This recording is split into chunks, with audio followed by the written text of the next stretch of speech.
Muito bem, gente. O Ministério Público Federal em São Paulo denunciou nesta sexta-feira o senador José Serra sob a acusação de lavagem de dinheiro no exterior em favor de agentes políticos e outros operadores.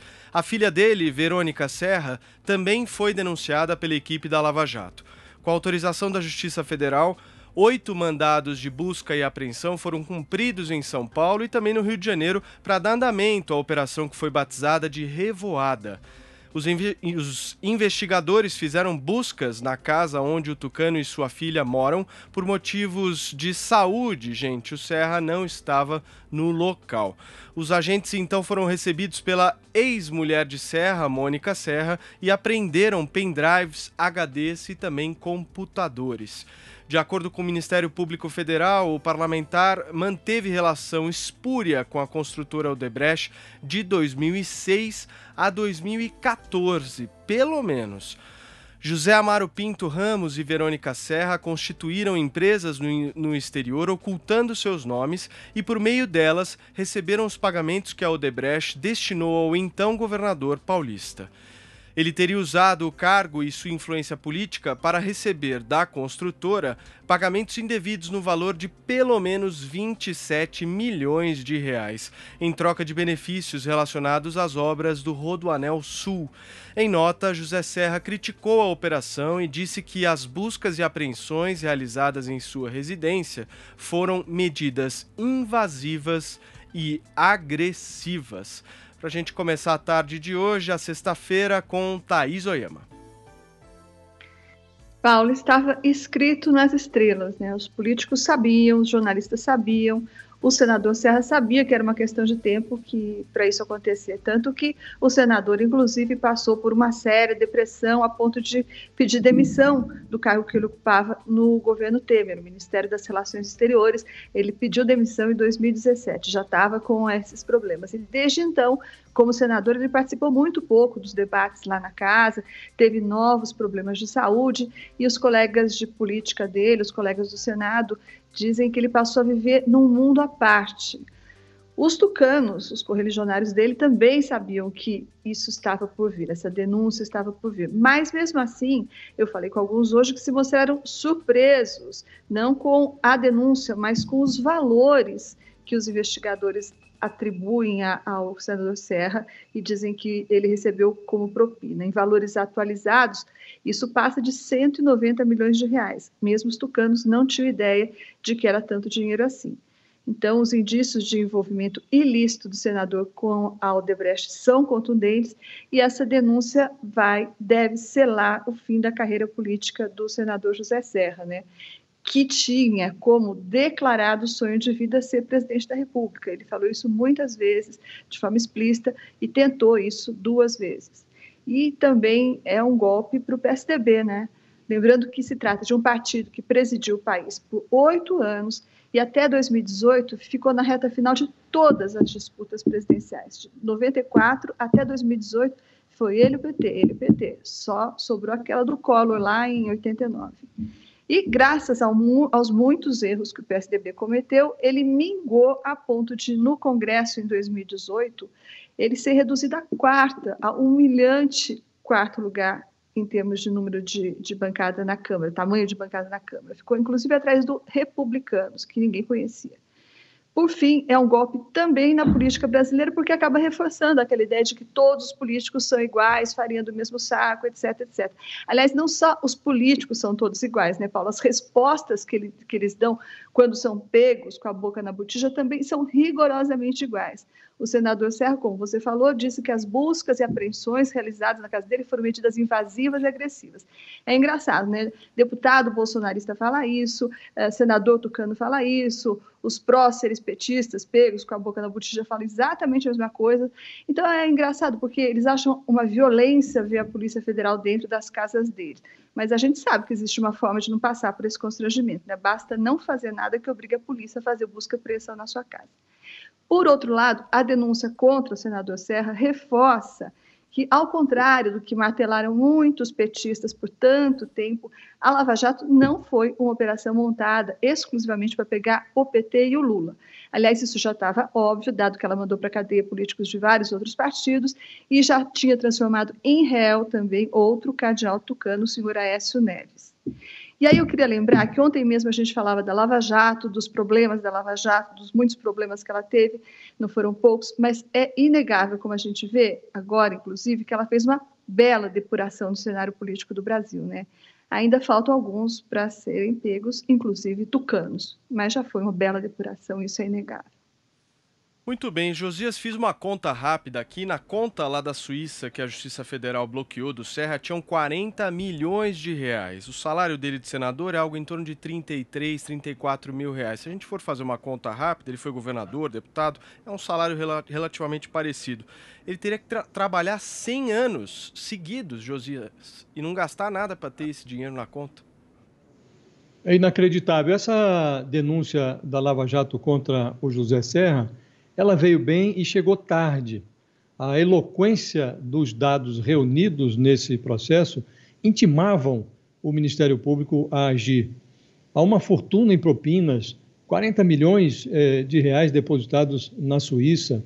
A demora para a apresentação dessa denúncia, ela se deve mais à ineficiência cúmplice do Supremo Tribunal Federal do que à lerdeza dos procuradores de São Paulo. Embora o Serra fosse uma das estrelas da delação da Odebrecht, ele permaneceu a maior parte do tempo protegido atrás do escudo do foro privilegiado do Supremo.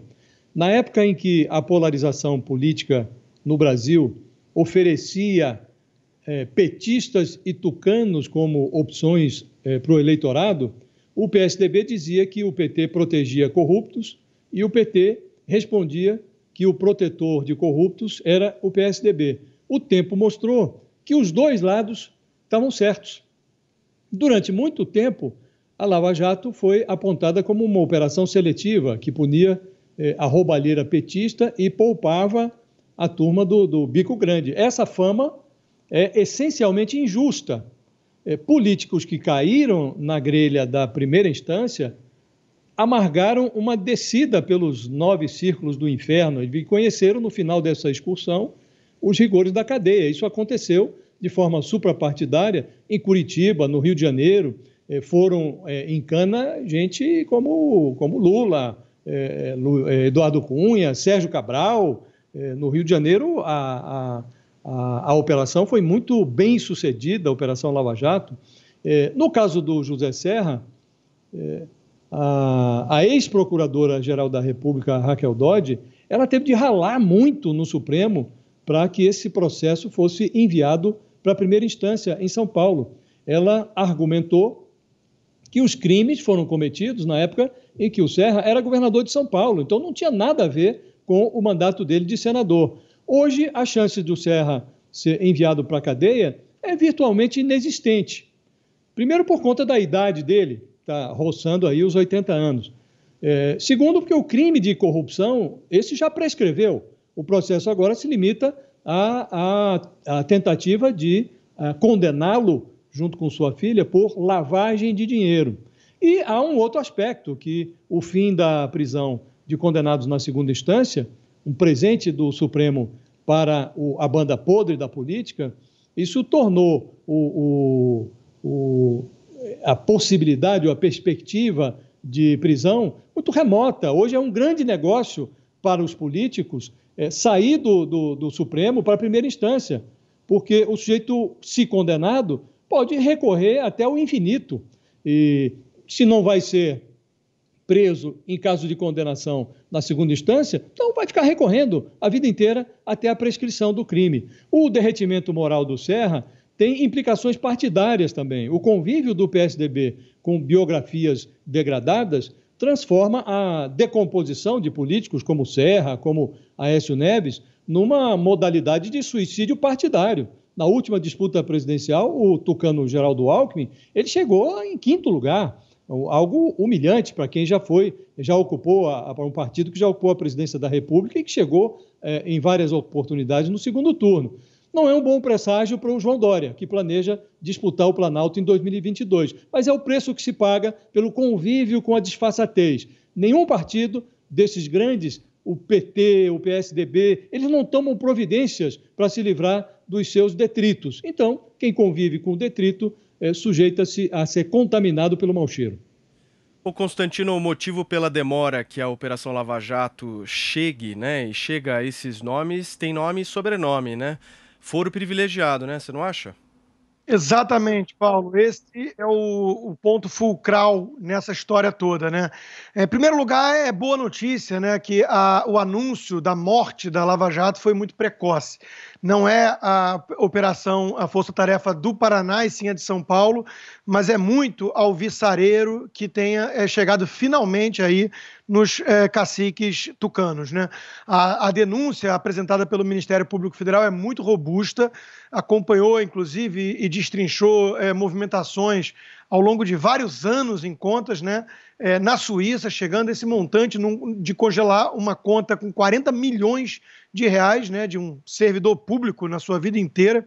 É algo que chama atenção, e na nota cara de pau emitida pelo senador, não tem nenhum tipo de resposta para explicar esse valor, né? Só ataca o mensageiro, só critica a agressividade da polícia, né? Agora, por que só agora que estamos falando disso, né, que os esquemas teriam começado em 2006? Né? Justamente por isso, porque tudo que cai no STF e tem foro privilegiado encontra ali uma mãezona. Né? Então tem vários outros casos que prescreveram, Renan Calheiros, inúmeros outros casos, né, que a gente pode citar aqui, Collor de Mello, e a impunidade. O ministro Paulo Guedes, quando fazia análises ainda no jornal O Globo, né, ele sempre apontava para o problema que o Brasil tinha vivido após a redemocratização da hegemonia social-democrata, que tinha representado ali o inchaço do Estado, e os dois maiores motivos para a corrupção, as duas principais causas de corrupção, são exatamente o excesso de Estado, de gasto público, né? Isso aí foi no caso do Rodoanel, por exemplo, com a Odebrecht, mesma suspeita de sempre, e a impunidade. Então, quando tinha foro privilegiado e esbarrava no Supremo, tinha a garantia da impunidade. E um Estado gastador, inchado e tudo mais, era o convite perfeito para esses escândalos ininterruptos de corrupção. Eu só faço uma distinção, e nunca gostei muito dessa comparação feita pelo próprio Guedes, porque eu acho injusto colocar no mesmo saco podre o PT e o PSDB. Em termos de corrupção, talvez, apesar de que a magnitude de Mensalão, Petrolão, faça os escândalos que vieram à tona dos tucanos parecerem bem mais tímidos. Né? Agora, independentemente disso, tem um outro fator que é um agravante. O PT carrega em si o DNA totalitário. Ele tinha um projeto de poder absoluto, como a gente viu na Venezuela. E isso aí eu acho que o diferencia dos outros partidos fisiológicos e corruptos. Né? Isso me remete, Paulo, a um outro aspecto interessante de reflexão desse caso. Né? O PSDB está todo contaminado. Nós temos o Aécio, que deve ser o próximo da vez, aí já está encalacrado. Temos agora o Serras tendo muitas explicações para dar. Né? E aí, como é que fica a questão da governabilidade? Né? Muita gente critica a aproximação do governo com o tal centrão. Mas aí eu pergunto, quem não é centrão nesse sentido no Congresso eleito? Né? Se não for negociar com o PP, do Arthur Lira e tudo mais, vai negociar com quem? Com o PSDB, do Aécio Neves e do José Serra? Então, como é que fica essa questão, né? É muito complicado isso, tem que ter uma depuração ainda muito maior no Congresso, né? E aí mexe com reforma política, voto distrital, um monte de coisa, e a própria consciência do eleitor.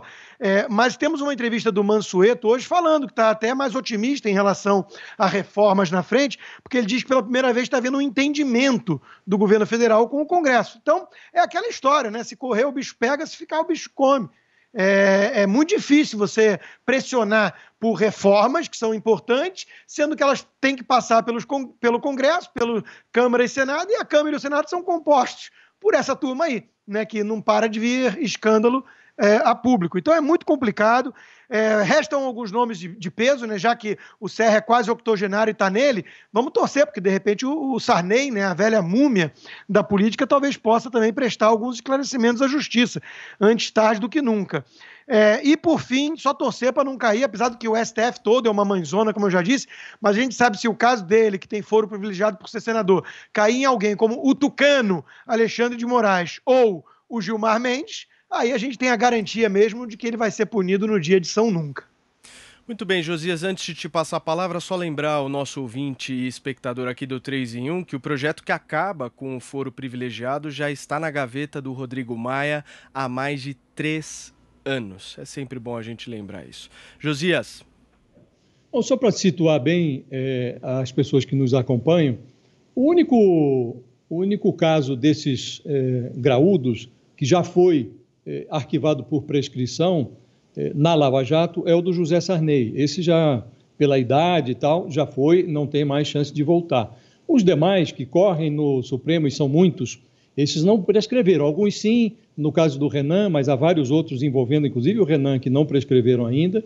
E é importante realçar, para quem nos acompanha, que a Lava Jato, embora tenha dado essa demonstração ainda de vitalidade, mas não é a mesma operação que nós tínhamos nos últimos 6 anos no Brasil. A Lava Jato hoje caminha com os pés e as mãos quebradas.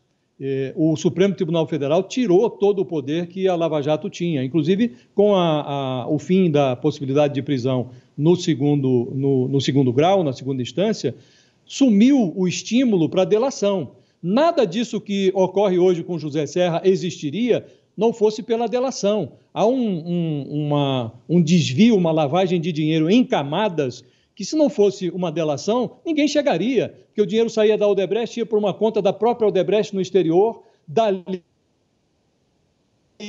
ia intermediário, só ia para a conta que é administrada pela filha do Serra. No primeiro estágio, você chegava no dinheiro saindo de uma conta da Odebrecht para outra conta do mesmo grupo, acabava a investigação. Não fosse pela delação, isso não avançava. E a delação acabou o estímulo para que ela ocorra, porque se o sujeito não tem a perspectiva de punição, ele não vai delatar. Então, houve no Supremo Tribunal Federal um grande entendimento entre ministros que são partidários e ministros que têm noções dogmáticas do direito, que são aferrados ao trânsito em julgado. Então, os ministros partidários se uniram num tipo de entendimento. Você ajuda a salvar os meus, eu ajudo a salvar os seus. Somaram-se a esses dois grupos os votos dos ministros dogmáticos, acabou a prisão no segundo grau, acabou a perspectiva de julgar crimes eleitorais na Justiça Federal, quando há conexão com corrupção, tudo isso foi para a Justiça Eleitoral. Acabaram vários mecanismos que permitiam a Lava Jato ser mais efetiva. Então, a despeito dessa operação, hoje é preciso que as pessoas tenham noção de que hoje é um outro combate à corrupção, sem aquelas ferramentas que tínhamos antes. Isso vai resultar, esse caso do Serra, por exemplo, vai ser uma sequência de recursos, isso vai às calendas.